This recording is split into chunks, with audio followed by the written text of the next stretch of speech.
নমস্কার, আসসালামু আলাইকুম। কেমন আছেন সবাই? আশা করি সবাই ভালো আছেন। আপনাদের আশীর্বাদে আমরা সবাইও খুব ভালো আছি। প্রায় ১ বছর পরে নতুন আরেকটি ব্লগ নিয়ে আপনাদের সামনে হাজির হলাম। এটা আমার মানালির ব্লগ। মানালির একটা ব্লগই আপনাদের সঙ্গে শেয়ার করেছিলাম। তারপরে যাই হোক, যে কোনো পার্সোনাল প্রবলেমের কারণে আপনাদের সঙ্গে আর ব্লগগুলো শেয়ার করতে পারিনি। তো এই প্রায় ১ বছর পরে হঠাৎ করে মনে হলো, হঠাৎ করে বললে ভুল হবে, মেয়ের আবদারও ছিল। সবকিছু মিলিয়ে মনে হলো যে ভিডিওগুলো যেহেতু করাই আছে, তো আপনাদের সঙ্গে কেন না শেয়ার করেই ফেলি। তো এটা হচ্ছে আমরা মানালিতে এসে পৌঁছালাম। এটা আমাদের মানালির হোটেল ছিল। এই তো চলে এসেছি বেশ বিশাল একটা জার্নির পরে। এখন আমরা সবাই এই তো রুমে চলে এসেছি। আমরা এখানে ৪ টি রুম নিয়েছিলাম। আমরা সবাই গিয়েছিলাম। আমার শাশুড়ি, আমার ননদ, ননদের হাসব্যান্ড, আমার জা, ভাসুর, আর আমার ফ্যামিলি, আমার হাসব্যান্ড, আমার বাচ্চারা, আমি। তো সবাই আর কি। তো বেশ আনন্দ করেছি। এটা হচ্ছে আমাদের হোটেলের পাশে ছিল এটা। এগুলো হচ্ছে আপেল গাছ। তো এটা আপেলের সিজন ছিল না। শুধুমাত্র আপেল গাছে আপেল ফুল আছে, এই আর কি। তো আপেল আর দেখা কপালে হয়নি। শুধু আপেল গাছের আপেল ফুলই দেখলাম। আর এটা হচ্ছে আমার রুম। আসুন রুমটা আপনাদেরকে একটু দেখিয়ে দিই।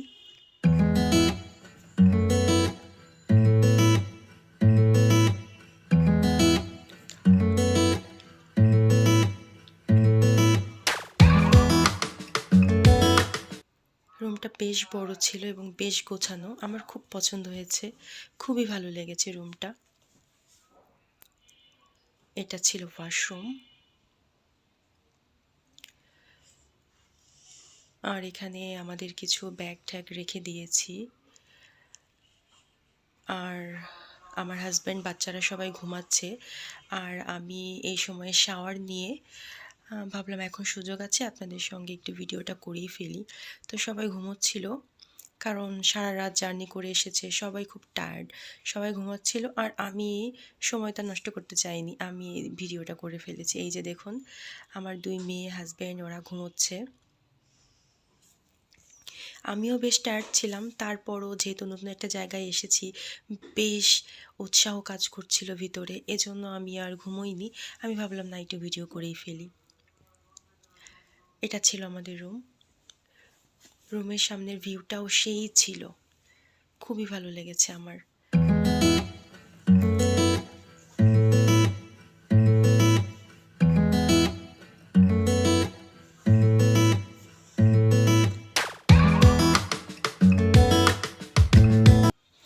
আর এই ভিউটা হচ্ছে আমার ব্যালকনি থেকে।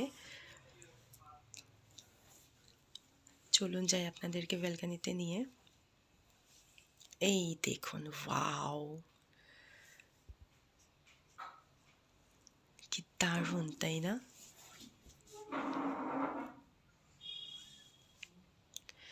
ভয়েস ওভারটা আমি অনেক পরে দিচ্ছি, যখন আমি বাংলাদেশে চলে এসেছি। আমি এখন দেখছিলাম আর ভাবছিলাম যে আবার যদি যেতে পারতাম। ওয়াও! কি দারুণ না?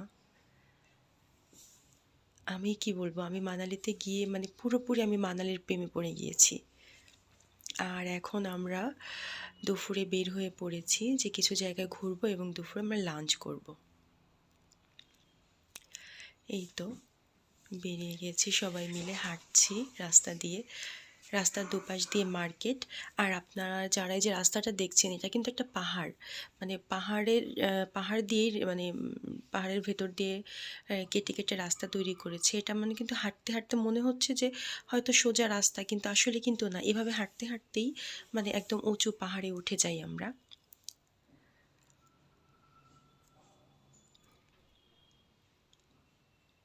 খুবই সুন্দর, খুবই সুন্দর।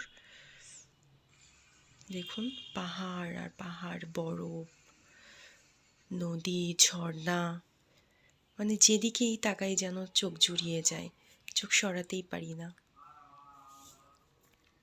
আর এই দেখুন, এটা আসলে আমরা যখন রাস্তা দিয়ে যাচ্ছিলাম, তখন এই যে এই লোকটা এটাকে কি বলে, কী সাপ বলে আমি জানি না ঠিক। এটা এরকম নিয়ে দাঁড়িয়ে আছে। অজগর কিনা আমি জানি না ঠিকঠাক, এটাকে অজগর বলে না কি বলে। এটা হচ্ছে ১০০ রুপি করে ওরা নিবে, আর আপনি কিছু ফটো শ্যুট করতে পারবেন। তো আমি আর আমার হাজব্যান্ড সবাই মিলে একসঙ্গে দাঁড়িয়ে খুব মজা করছিলাম যে তুমি নাও তুমি নাও, নিবে নাকি, ফটো তুলবে কি না। তো ওরা আমাকেও বলছিলাম যে না আমার ভয় লাগে। তা আমি তো নেই, কোনোভাবেই সম্ভব না, আমি এটা করতেই পারবো না, কারণ আমি যে ভীতু, আমার দ্বারা এটা সম্ভব না। আর তারপর এখানে আমরা একটা দোকানের সামনে এসে দাঁড়ালাম। এখানে খুব সুন্দর সুন্দর ঠাকুরের মূর্তি ছিল, সবাই দেখছিলাম। আর এই যে আমার শাশুড়ি আর হাঁটতে পারছিল না, তো এখন আমার হাজব্যান্ড তাকে ধরে ধরে উঠাচ্ছিল। কারণ আমি তো একটু আগেই বললাম যে রাস্তাটা আপনারা হয়তো দেখে ভাববেন যে সোজা, কিন্তু রাস্তাটা কিন্তু এরকম না। এটা হচ্ছে একদম হেঁটে হেঁটে পাহাড়ে ওঠার মতন রাস্তা, উঁচু রাস্তা। আর এটা এখন আমরা একটা মন্দিরে চলে এসেছি।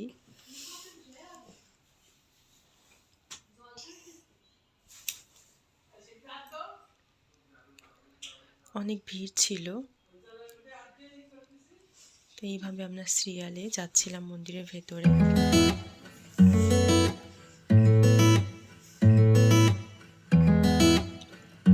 এই যে মন্দিরে উঠছি আমরা সবাই।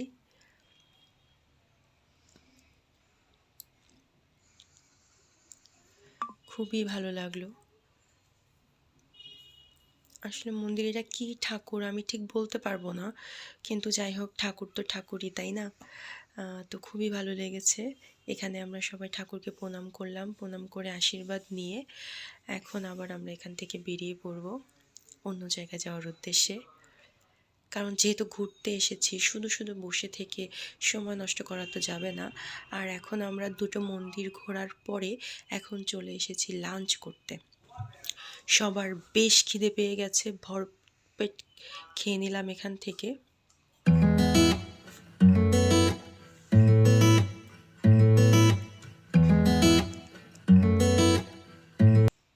আর আমরা কিন্তু মানে অনেকের কাছ থেকে শুনি যে বাইরে গেলে খাবার দাবারে কষ্ট হয়, খাবার ভালো লাগে না, কিন্তু আমাদের কাছে এরকম কোনো প্রবলেম হয়নি আমাদের সাথে আর কি। আমাদের কাছে খাবারগুলো বেশ ভালোই লেগেছে। আর আমরা খাবারগুলো আমরা সবাই খুব পছন্দ করেছি, বেশ ভালোই লেগেছে খাবারগুলো আমাদের। হয় না যে অন্য কোথাও গেলে অন্য জায়গার খাবার অনেকে আছে খেতে পারে না। আমরাও এখানে যখন বাংলাদেশে ছিলাম মানালি যাওয়ার আগে অনেকেই বলেছে যে ওখানকার খাবার দাবার মানে খেতে পারবো না, ভালো লাগবে না, কিন্তু না, এরকম কিছু হয়নি, বেশ ভালোই লেগেছে। আর এই যে এটাও কিন্তু একটা মন্দির। এখানে চলে এসেছি, এখানে যে খরগোশগুলো ছিল বড় বড়, তো এখানে ওই যে ওরকম ১০০ রুপি বা ৫০ রুপি এরকম করে করে মানে ফটো তোলার জন্য আর কি ওরা ইয়ে করে দাঁড়িয়ে থাকে যে নাও নাও নাও ফটো তুলো নিয়ে। ওরা মানে তুমি না তুললে ওরা এরকম জোর করবে যে তোমার মানে ফটো তুলতে তুমি বাধ্য হবে, এরকম একটা ব্যাপার।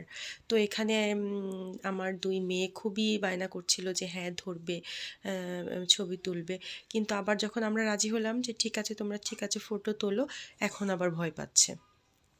তাই এই যে আমার বড় মেয়ে হাতে জোর করে দিয়ে দিয়েছে ওই আন্টিটা। এখন হচ্ছে এই যে ওরা ছবি তুলে নিচ্ছে। আর এই যে পাশে ছিল যে আমাদের গাইড দাদা, উনি আমাদেরকে আসলে আমাদের পুরো কি বলবো আমাদের এই ইয়েটা গাইড করেছে, আমাদের এই ট্যুরটা।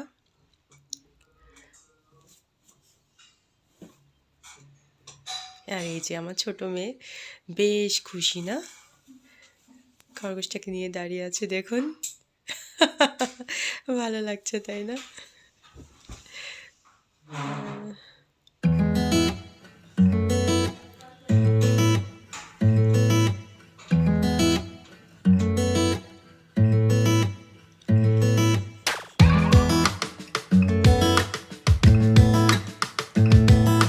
আর এই যে এখন এই দাদাটা আমাদের যে গাইড দাদা ছিল, উনি আবার একটু আন্টিটার সঙ্গে একটু মজা করে নিচ্ছে, একটু কথা বলছিল, মজা করছিলেন। দাদাটা খুবই মজার মানুষ। আর এখন আমরা আবার মন্দিরের দিকে যাচ্ছি।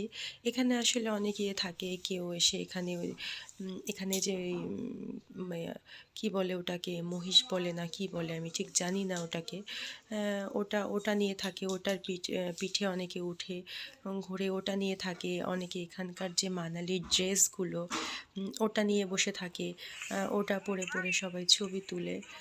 তো এরকম অনেক কিছু আছে আর কি, যার যেটা মানে ভালো লাগে সে সেটাই করে। এই যে মন্দিরটা চলে এসেছি।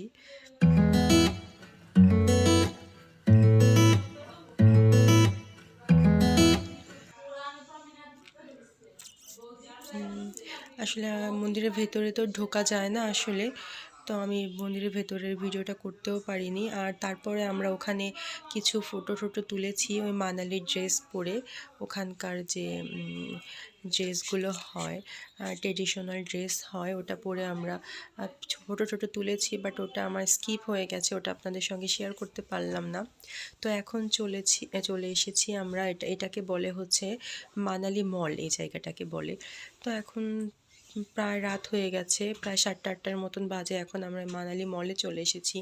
কিছু কেনাকাটা বা সন্ধ্যার খাওয়া দাওয়া এগুলো ছিল। তো এই যে ঘুরে ফিরে নিচ্ছি সবাই, এখন কিছু খাওয়া দাওয়া করব, কিছু কেনাকাটা করব। আর তারপরে এই যে রাতে চলে এসেছি।